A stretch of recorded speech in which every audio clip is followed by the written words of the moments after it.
नमस्कार दर्शक बंधुरा आज 19 ज्येष्ठ इंग्राजी 5 जून बृहस्पतिवार।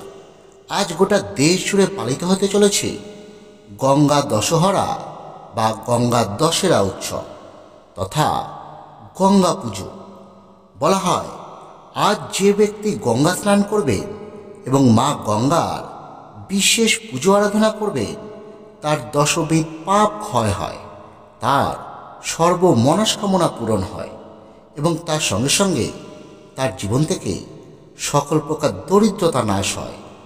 आज जरा मा गंगार पुजो आराधना करछेन तारा आज अवश्यई এই गंगा मंत्रटी मात्र 21 बार भक्ति भरे शुधु श्रवण करुन। देखबेन मा गंगार आशीर्वादे आपनार संसार थेके दरिद्रता चिर विदाय नेबे। आपनार जीवने घटबे हठात् अर्थप्राप्ति, खुले जाबे आपनार इच्छा पूरণের रास्ता। আর যারা কোনো কারণে আজ গঙ্গা স্নান বা মা গঙ্গার পূজা আরাধনা করতে পারছেন না, তারাও যদি আজ মাত্র 21 বার এই মন্ত্রটি ভক্তি ভরে শ্রবণ করতে পারে, তাহলে তারাও আজ গঙ্গা স্নান এবং গঙ্গা পুজোর ফল অনেকাংশেই লাভ করতে পারবেন। তাহলে আসুন বন্ধুরা, আর কথা বেশি না বাড়িয়ে আমরা এবার 21 বার শ্রবণ করি মা গঙ্গা সেই শক্তিশালী মন্ত্রটি। ওং ধ্যায়েৎ গঙ্গাং শুক্লবর্ণং নানালঙ্কার ভূষিতং চতুর্ভুজং প্রসন্নস্যং ভক্তি মুক্তি প্রদায়িনীম। ओं गंगायै शिवाय नारायण्यै नमो नमः। ओं ध्यायेत् गंगां शुक्लवर्णं नानालङ्कारभूषितं चतुर्भुजं प्रसन्नस्यं भक्तिमुक्तिप्रदायिनीम्। ओं गंगायै शिवाय नारायण्यै नमो नमः।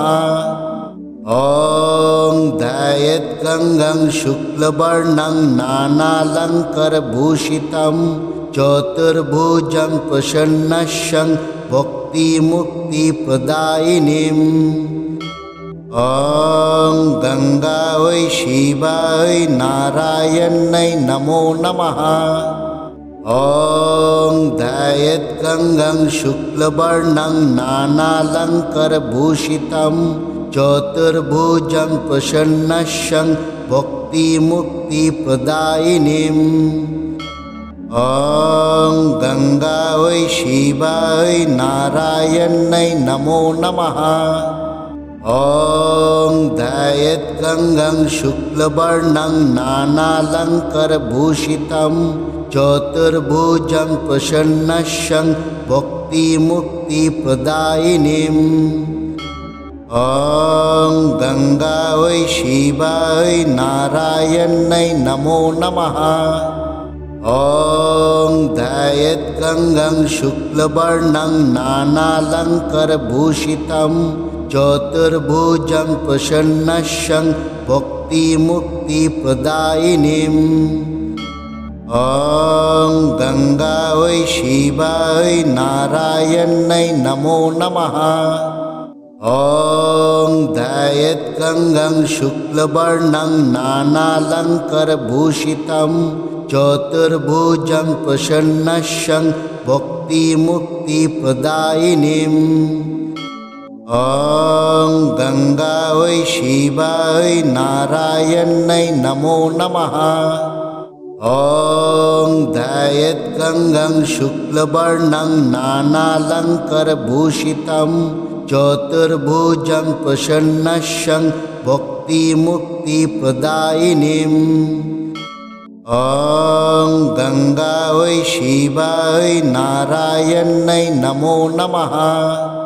ओं ध्यायेत् गंगां शुक्लवर्णं नानालङ्कारभूषितं चतुर्भुजं प्रसन्नस्यं भक्तिमुक्तिप्रदायिनीम्।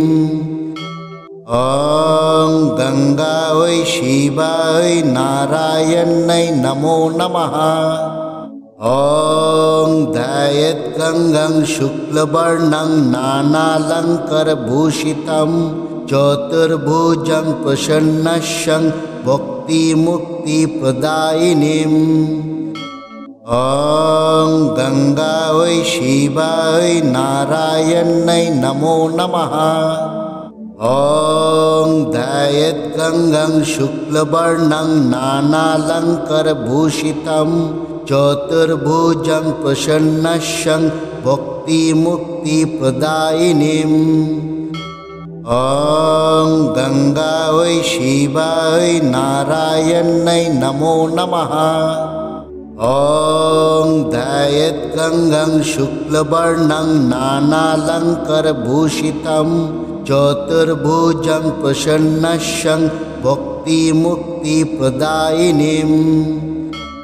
ॐ गङ्गायै शिवाय नारायण्यै नमो नमः। ॐ ध्यायेद्गङ्गं शुक्लवर्णं नानालङ्कारभूषितं चतुर्भुजं प्रसन्नं भक्तिमुक्तिप्रदायिनीम्। ॐ गङ्गायै शिवाय नारायण्यै नमो नमः। ॐ ध्यायेद्गङ्गं शुक्लवर्णं नानालङ्कारभूषितं चतुर्भुजं प्रसन्नं भक्तिमुक्तिप्रदायिनीम्। ॐ गङ्गायै शिवाय नारायण्यै नमो नमः। ॐ ध्यायेद्गङ्गं शुक्लवर्णं नानालङ्कारभूषितं चतुर्भुजं प्रसन्नं भक्तिमुक्तिप्रदायिनीम्। ॐ गङ्गायै शिवाय नारायण्यै नमो नमः। ॐ ध्यायेद्गङ्गं शुक्लवर्णं नानालङ्कारभूषितं चतुर्भुजं प्रसन्नं भक्तिमुक्तिप्रदायिनीम्। ॐ गङ्गायै शिवाय नारायण्यै नमो नमः।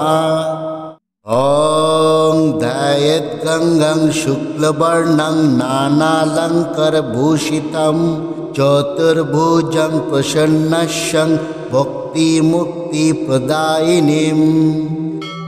ॐ गङ्गायै शिवाय नारायण्यै नमो नमः।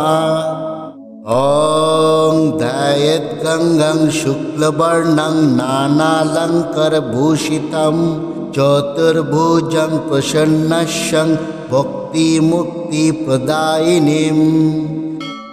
ॐ गङ्गायै शिवाय नारायण्यै नमो नमः। ॐ ध्यायेद्गङ्गं शुक्लवर्णं नानालङ्कारभूषितं चतुर्भुजं प्रसन्नं भक्तिमुक्तिप्रदायिनीम्। ॐ गङ्गायै शिवाय नारायण्यै नमो नमः। ॐ ध्यायेद्गङ्गं शुक्लवर्णं नानालङ्कारभूषितं चतुर्भुजं प्रसन्नं भक्तिमुक्तिप्रदायिनीम्। ॐ गङ्गायै शिवाय नारायण्यै नमो नमः। ॐ ध्यायेद्गङ्गं शुक्लवर्णं नानालङ्कारभूषितं चतुर्भुजं प्रसन्नं भक्तिमुक्तिप्रदायिनीम्। ॐ गङ्गायै शिवाय नारायण्यै नमो नमः।